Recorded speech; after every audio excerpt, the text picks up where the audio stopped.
Welcome to African Time by Princess Story. Did you enjoy the folk song? Today I will be presenting a folk tale. Remember, folk tale is one of the entertainment of the old times. It's also called Moonlight Night and it touches many moral lessons. I hope you enjoy it. Once upon a time, in the land of Idu and Oba, there lived two families that were friends, Mazi Obi and Mazi Nzekwe. The families loved each other and did everything in common.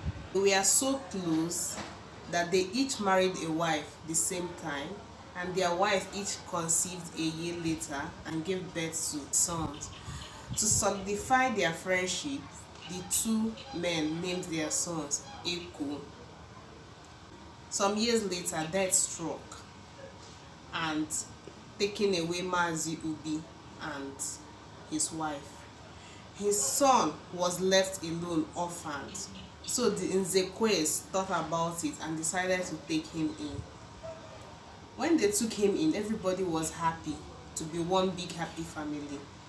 The boys too were friends. They bonded over their friendship.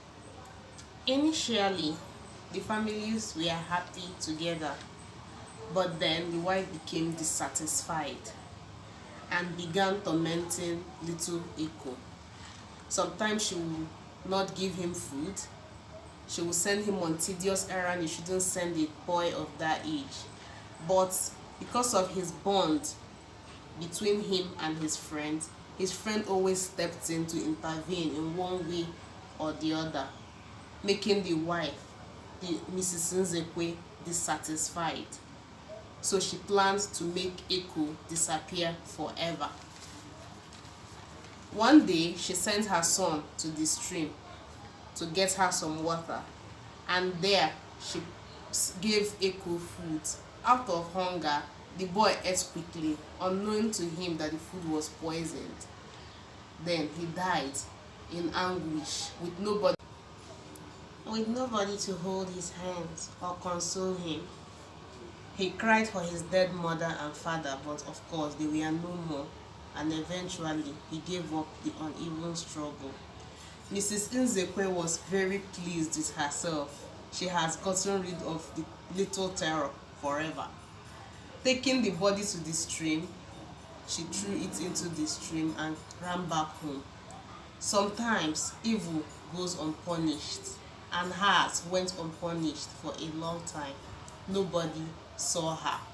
She went back home, cooked a nice dinner for herself and her family, dressed properly, and put on her sad face, waiting for her husband to come back, and also her son, so that she can narrate how the evil little thing ran away. Mr. Nzekwe and his son came back home, tired and weary, and were surprised to not see Eko around. And he asked his wife, "Where has he been?" And she started her soft story. Oh, can you believe I sent this boy on an errand and he shouted at me? He had the guts to shout on me and tell me he's leaving. He left this house. She cried, sobbing to her husband, and her husband was angry, including Eko. Eko, his friend, could not believe that his best friend of 10 years can do such a thing to his mother. So out of anger, he left. Where dead Eko was, his spirit could not rest. He was so sad.